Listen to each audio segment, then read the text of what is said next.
Bonjour les gens, c'est Shark de Survie Nature. Je vais vous faire un petit tuto, un de plus vous allez me dire, sur comment tendre une corde. Alors si je fais ce troisième tuto, c'est parce que dans le précédent, je vous avais expliqué comment tendre une corde et de hamac, de tarpe, tendre une corde à linge, tendre une corde tout simplement. J'avais évoqué que on faisait ça pour faire une tyrolienne. Alors c'est vrai dans le principe, mais en pratique, on fait un petit peu différemment parce que la tension sur une tyrolienne va. C'est aucune commune mesure avec la force avec laquelle on va tendre son tarpe. Donc il y a une technique un petit peu plus particulière. Le principe c'est le même, mais on fait plus de renvois et tout. C'est ce que je vais vous expliquer dans cette vidéo. Alors une tyrolienne se tend entre deux points. Je dis bien deux points parce que c'est pas forcément des arbres. Là j'ai pris comme si c'était des arbres. Alors d'un côté,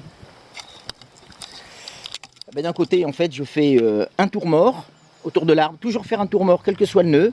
Et au bout, j'ai fait un nœud de chaise, arrêté avec une clé autour du dernier brin pour éviter que ça glisse. Et moi, je rajoute un martyr à ce niveau-là, parce que comme il va y avoir énormément de tension dessus, en enlevant le martyr à la fin de l'exercice, ça permet de faire un petit jour, ici, là, qui permet de plus facilement défaire le nœud. Voilà. Maintenant, l'autre côté, le côté qu'on va tendre, donc, j'installe ça, voilà. Alors, le principe, c'est le même au départ. Alors, je vais vous montrer les deux techniques avec le mâchar ou prussique. Alors, à chaque fois, je dis mâchar ou prussique parce que j'en fais un des deux, mais comme je les confonds sans arrêt, il y en a un, ça passe à l'intérieur. Bref, j'appelle ça mâchar ou prussique. Le principe, de toute façon, sera le même. Alors, ici, je vais quand même faire un nœud papillon, comme je vous ai montré. Alors, le nœud papillon, je refais. Le nœud papillon est un nœud destiné à aller sur une corde pour faire une boucle et qui travaillera aussi bien dans un sens que dans l'autre et qui arrive à se défaire relativement facilement. Alors, on fait deux boucles. Là, une boucle, deux boucles.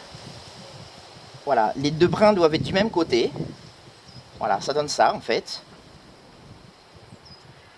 Ensuite, on fait chevaucher légèrement ces deux boucles-là, voilà, juste comme ça. Et dans le trou, ici, on fait passer le brin qui est entre les deux boucles. On le fait passer à l'intérieur. Voilà.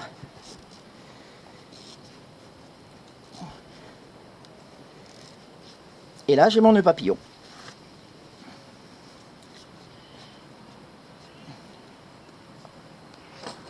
Donc le principe, on a dit, on passe la corde dedans pour tendre.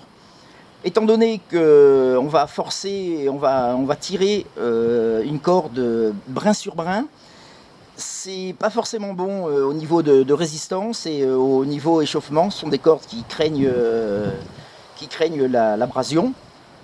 J'en sais quelque chose. Donc, je vais installer une poulie.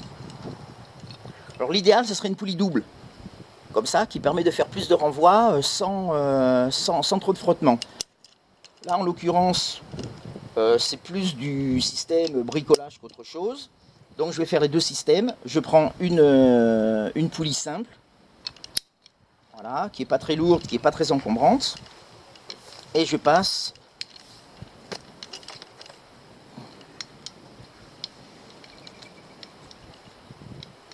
dans ce sens, ça sera mieux. Voilà. Et voilà. Là, j'ai fait un premier renvoi qui va me permettre de doubler la force.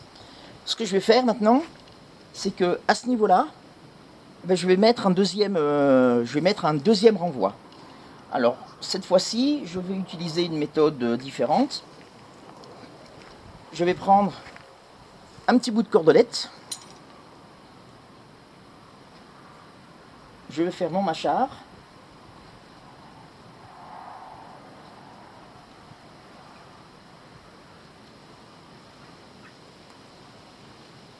Alors regardez les tutos sur la façon de faire les nœuds, hein, mâchar ou prussique, voilà. Donc c'est un nœud, dans ce sens il coince, Mais l'avantage, c'est que je peux le faire avancer, tirer, avancer. Donc, j'ai ma boucle. Alors, je ne vais pas l'utiliser telle quelle. Je vais passer un mousqueton dedans pour limiter les frottements, une fois de plus. Et je le passe dedans. Voilà. Et là, je continue à tirer. L'avantage, vous voyez, c'est très bien parce que j'arrive à bout de course. Donc, dans ce cas-là, ça me permet de détendre et d'avancer mon mâchard pour pouvoir retendre. C'est le gros avantage de ce système. Ensuite, si je veux encore plus de force, mettons si je veux faire une tyrolienne de 100 mètres, mettons, votre corde, alors c'est une corde statique, une corde qu'on utilise en spéléo ou en canyoning généralement, qui a peu d'allongement. L'idéal, ce serait qu'on n'en ait pas du tout, mais la matière fait qu'il y a quand même un allongement, et sur une corde statique, il faut compter 2 à 3%, ce qui fait quand même 2 à 3 mètres sur une corde de 100 mètres. On n'utilise pas une corde d'escalade pour faire une tyrolienne, c'est beaucoup trop élastique, c'est souvent 10%, donc ça fait yo-yo avec et tout, il faut vraiment utiliser une corde statique. Elles ont un autre avantage, les cordes statiques, les cordes blanches comme ça, c'est qu'elles sont quand même moins chères, pas mal moins chères que les cordes d'escalade. Il faut les prendre en diamètre pas trop petit, ça commence à du 8, mais là il faut être soigneux et puis bon ça s'abîme vite. L'idéal c'est du 10 ou du 11 à peu près en corde statique. Donc vous le passez.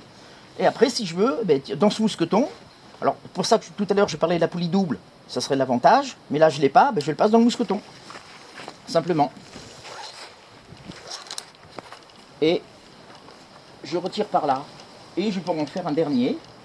Voilà. Qui me servira à finir de tendre comme il faut. Et pour la fin, un tour. Alors en serrant simplement les brins comme ça, on arrive à très bien retenir la corde. Un tour. 2 tours. On n'hésite pas, on en fait au moins 3. Allez hop, un 4e. Et là, je commence à faire ma boucle ici.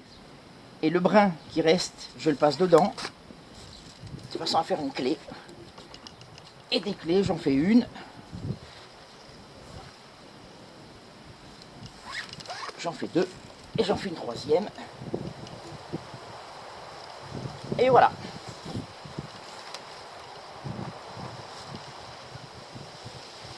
Alors il existe des petites sangles en dynéma. Dessus ça paraît pas gros et tout, mais on les met comme ça et on y met sa vie dessus. Donc c'est quand même du costaud. Ce sont des sangles cousues, on appelle ça. Et donc elles marchent très très bien pour faire ce genre de truc. On peut toujours en avoir 2 ou 3 dans la poche. Ça sert bien. C'est très léger. C'est hyper solide. C'est un truc de bricolage qui est très bien. Sinon ce qu'on fait, c'est qu'on fabrique soi-même. Alors l'idéal c'est de faire des boucles. On prend à peu près ça. Un nœud. Alors on peut faire le nœud de pêcheur simple ou mieux le nœud de pêcheur double. C'est la même chose mais on fait 2 boucles ici. Et quand on a juste une boucle comme ça, voilà, je fais ça. Et là je vais faire pareil. Je vais faire une boucle autour du premier brin. Voilà. Et quand on tire, les deux nœuds s'embriquent l'un dans l'autre.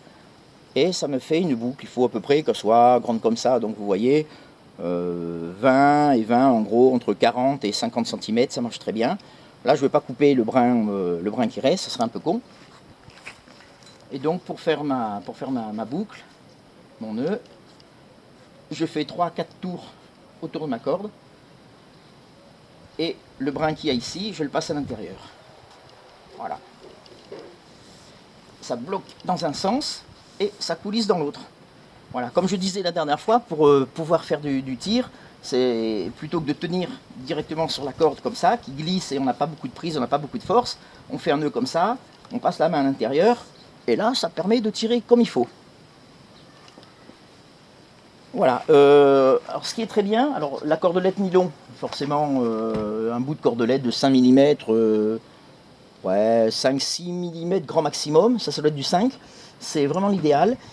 Ce qui marche très très bien aussi, là le diamètre est un peu plus petit, mais c'est du Dynéma, carrément.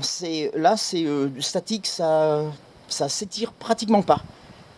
Donc des cordelettes en Dynéma, on peut en avoir 2 ou 3 mètres, de façon à pouvoir faire ce genre de bricolage. Voilà, 1 ou 2 mousquetons. Ça pareil ça doit être du Kevlar ça, je pense, jaune comme ça. Enfin bref, on peut en avoir 2-3 petits anneaux comme ça, 1 ou 2 mousquetons. Là j'ai une poulie, mais il existe des simples le réa, juste la partie rouge que vous avez ici, le réa que vous passez à l'intérieur du mousqueton et ça vous fait une poulie de fortune, donc qui elle-même va peser 20 grammes ou 25 grammes quoi. Bon, mais je pense avoir fait le tour de comment tendre une tyrolienne. Voilà. Ben, à vos claviers hein, pour des questions éventuelles. Salut!